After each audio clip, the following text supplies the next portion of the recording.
Welcome back everyone. आज हम continue करेंगे इसमें polling and counting of votes के साथ। लास्ट लेक्चर में हमने डिस्कस किया था आपकी इलेक्शन कैंपेन्स के बारे में, nomination of candidates, voter list, ठीक है, उस सभी चीज़ों के बारे में हमने पढ़ा था कि इलेक्शन कैंपेन आपका किस तरीके से चलता है। आज हम पढ़ेंगे कि फिर आपकी जो कैंपेनिंग के बाद कैसे वोट डाली जाती है और किस प्रकार फिर वोटों की काउंटिंग होती है। तो the day when the voters cast और poll their vote is called the election day. जिस दिन वोटर्स अपनी वोट डालते हैं, पोल करते हैं, कास्ट करते हैं, उस दिन को इलेक्शन डे कहा जाता है। Voting is done in the following manner. Voting इस तरीके से होती है आपकी। Every person whose name is on the voters list can go to a nearby polling booth. तो जो वोटर लिस्ट हमने देखी थी लास्ट लेक्चर के अंदर, तो उस वोटर लिस्ट के अंदर जिस भी कैंडिडेट का, जिस पर्सन का नाम होता है, वो अपने घर के आसपास बने पोलिंग बूथ पर जाता है।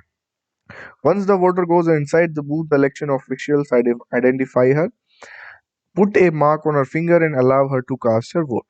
तो जब वो वोटर बूथ के अंदर जाता है, वहां पर वो उसकी आइडेंटिफिकेशन चेक करते हैं, उसके बाद उसके जो उंगली पर, फिंगर पर निशान मार्क करते हैं और उसके बाद वो वोट डालता है अंदर जाकर।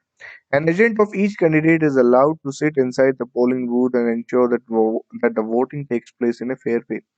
तो हर एक कैंडिडेट और पार्टी का जो एक एजेंट को अलाउ किया जाता है कि वो पोलिंग बूथ के अंदर बैठ सकता है और वहां पर वो जो आपकी वोटिंग प्रॉपर तरीके से हो रही है, फेयर वे में हो रही है, उसको वो खुद इंश्योर कर सकता है। मतलब हर एक पार्टी की तरफ से, हर एक कैंडिडेट की तरफ से एक एजेंट वहां पर अंदर बैठता है।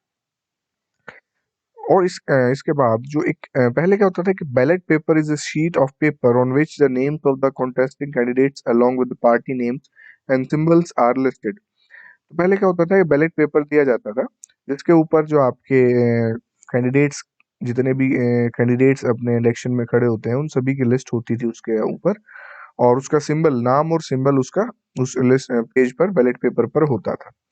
ठीक है, उसके ऊपर मोहर लगाते थे पहले लोग जिसको वोट डालना चाहते थे। And the ballot paper was used earlier. Nowadays electronic voting machine EVM are used to record votes. आजकल इलेक्ट्रॉनिक वोटिंग मशीन जो ईवीएम है, ये मशीन जो है वो यूज की जाती है, लेकिन कई जगह पर अभी भी इंडिया में भी और बाहर भी बैलेट पेपर का इस्तेमाल आज भी होता है। The machine shows the name of the candidates and the party symbol. Machine के ऊपर जो है कैंडिडेट का नाम और उसकी पार्टी का सिंबल उस पर दिखाई देता है।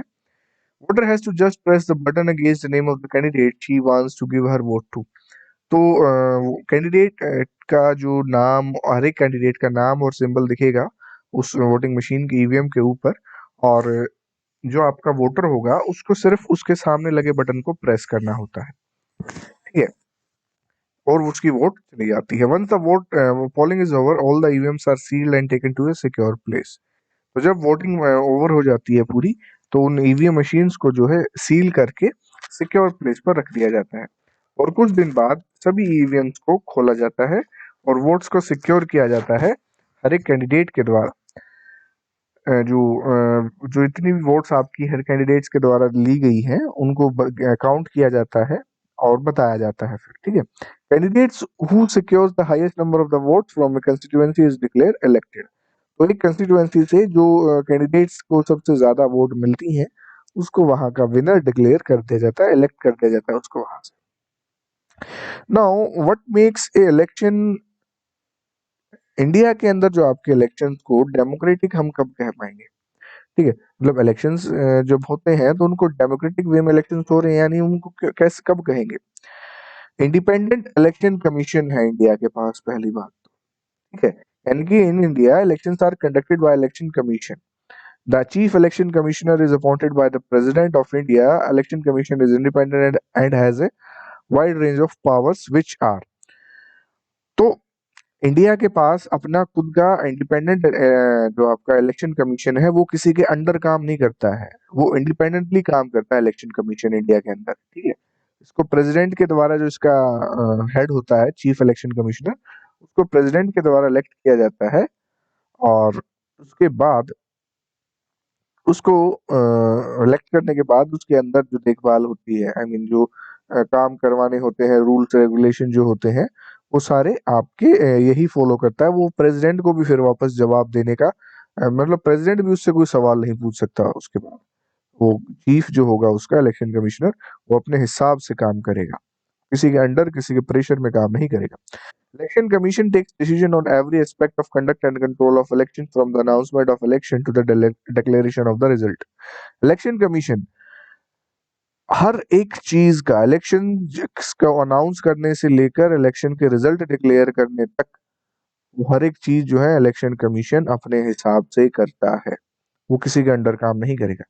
It implements the code of conduct and punishes any candidate or party that violates it.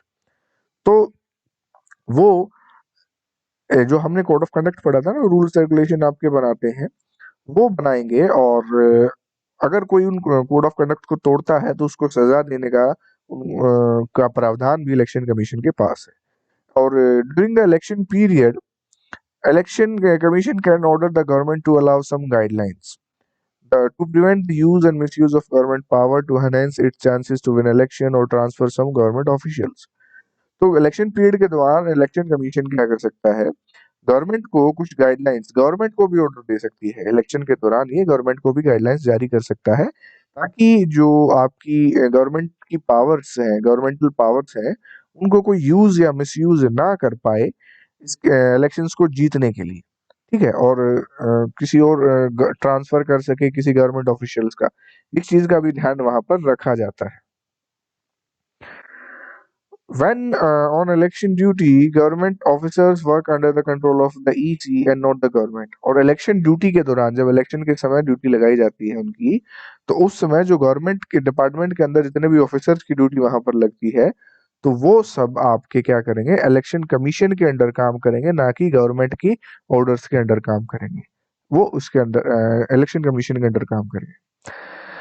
Popular participation, अब इलेक्शन कमीशन इंडिपेंडेंट है, दूसरा डेमोक्रेटिक कब बनेगा, जब आपकी जो quality of the election process can also be checked by the seeing the participation of people participation in the election is measured by the voter turnout figure. Turnout figure indicates the percentage of eligible voters who actually cast their votes. तो इसमें हम जो लोगों का participation, कि भाई लोग कितने उत्साहित हैं, वो इलेक्शन में कितना पार्टिसिपेट कर रहे हैं, वो इलेक्शन में कितना भाग ले रहे हैं, इस चीज से भी हमें पता लगता है कि भाई वो पॉपुलर डेमोक्रेटिक है या नहीं है। अगर इलेक्शंस आपके फेयर और डेमोक्रेटिक नहीं होंगे, तो लोग भी उस इलेक्शन के अंदर पार्टिसिपेट नहीं करेंगे। ठीक है, तो इसके लिए जो पीपल का पार्टिसिपेशन होता है, वो कितने लोग वोट करते हैं, और टर्नआउट फिगर में उसको देखा जाता है। ठीक है, और टर्नआउट जो है आपका एक्चुअल अमाउंट दिखाएगा जिसके अंदर आपकी कितनी वोट्स डाली गई है। In India, the poor, illiterate, and underprivileged people vote in larger proportion as compared to the rich and privileged sections. India के अंदर जो पुअर और अनपढ़ लोग, जो मतलब नीचे तबके के लोग होते हैं, वो ज्यादा वोट कास्ट करते हैं रिच और प्रिविलेज सेक्शन के मुकाबले। ठीक है, क्योंकि common people in India feel that through elections they can bring pressure on political parties to adopt policies and programmes favourable to them. क्योंकि उन लोगों को लगता है कि इंडिया के अंदर आप वो जो वोट अपना वोट कास्ट करके पॉलिटिकल पार्टीज और जो आपके नेता होते हैं उनके ऊपर प्रेशर बना सकते हैं कि वो ऐसी पॉलिसीज और प्रोग्राम लेकर आए जो उन लोगों के लिए, गरीबों के भले के लिए हो। The interest of the voters in election related activities has been increase over the years. तो इंटरेस्ट जो अब वोटर्स का है, लास्ट कुछ सालों से देख रहे हैं कि वो इलेक्शंस के अंदर काफी बढ़ रहा है।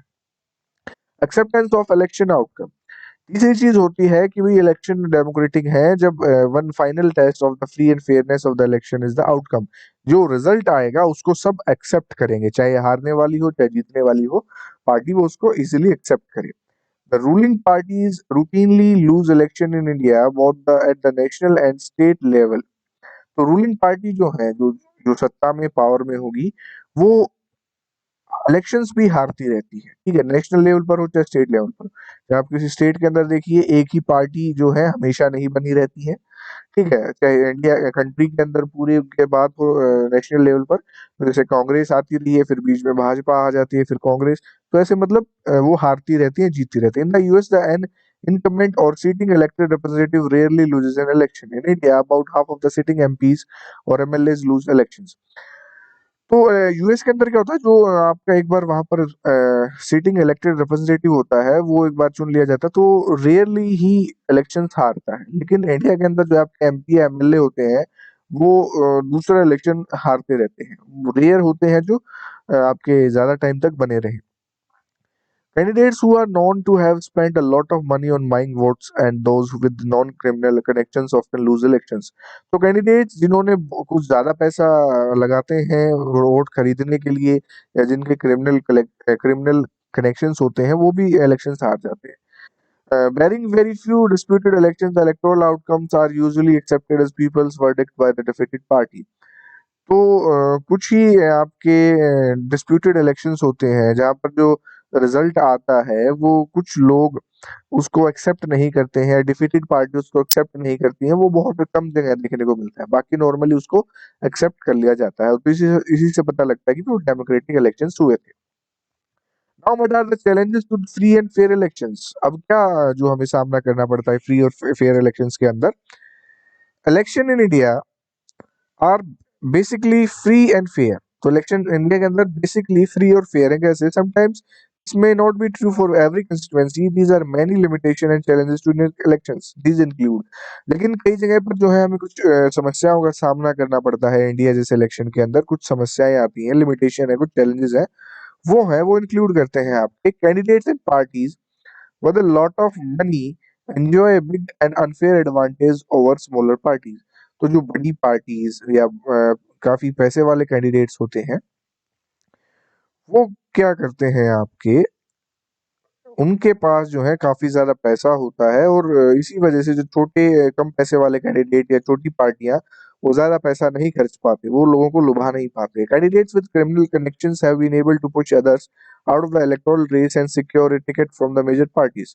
तो जो कैंडिडेट जिनके क्रिमिनल कनेक्शंस होते हैं, काफी पावरफुल होते हैं, वो लोग क्या करते हैं आपके, वो अ, अपने उस क्रिमिनल रिकॉर्ड की वजह से, दबंगी वजह से, दबंग बनने की वजह से कुछ लोगों को इलेक्शन की रेस से बाहर कर देते हैं। बड़ी पार्टियों की टिकट वो ले लेते हैं डरा धमकाकर। Tickets are distributed to relatives from their family. और कई बार जो है आपकी जो टिकट्स दी जाती हैं कई बड़ी पार्टियों के द्वारा, वो टिकट किनको दी जाती हैं, वो आप अपने चहेते अपने यारे प्यारे कैंडिडेट्स को घर परिवार में दे दी जाती है। Elections offer little choice to ordinary citizens as major parties are quite similar to each other both in policies and practice। तो इलेक्शन जो आपका साधारण जो सिटीजन होता है उसको भी ऑफर करता है, ठीक है। लेकिन जो बड़ी बड़ी पार्टी है उसको ऑफर करता है कि भाई आप इलेक्शन लड़िए। लेकिन बड़ी बड़ी पार्टीज क्या होती हैं, वो कोशिश करती हैं कि वो ऐसे कैंडिडेट को वो टिकट दें जो जीत कर ही सामने आए, जो थोड़ा पॉपुलर हो। Smaller parties and independent candidate suffer a huge disadvantage compare to bigger parties. तो छोटे कैंडिडेट्स, छोटी पार्टियां जो है, वो बड़ी पार्टियों के मुकाबले उनको इस चीज का सामना करना पड़ता है कि वो दबकर नीचे रह जाते हैं, वो आगे नहीं आने पाते हैं। ओके, तो this is all about the electoral politics in India. I hope आपको ये समझ में आया होगा। तो ये चैप्टर आपका यहीं पर समाप्त होता है। So that's all for the today. Thank you so much everyone.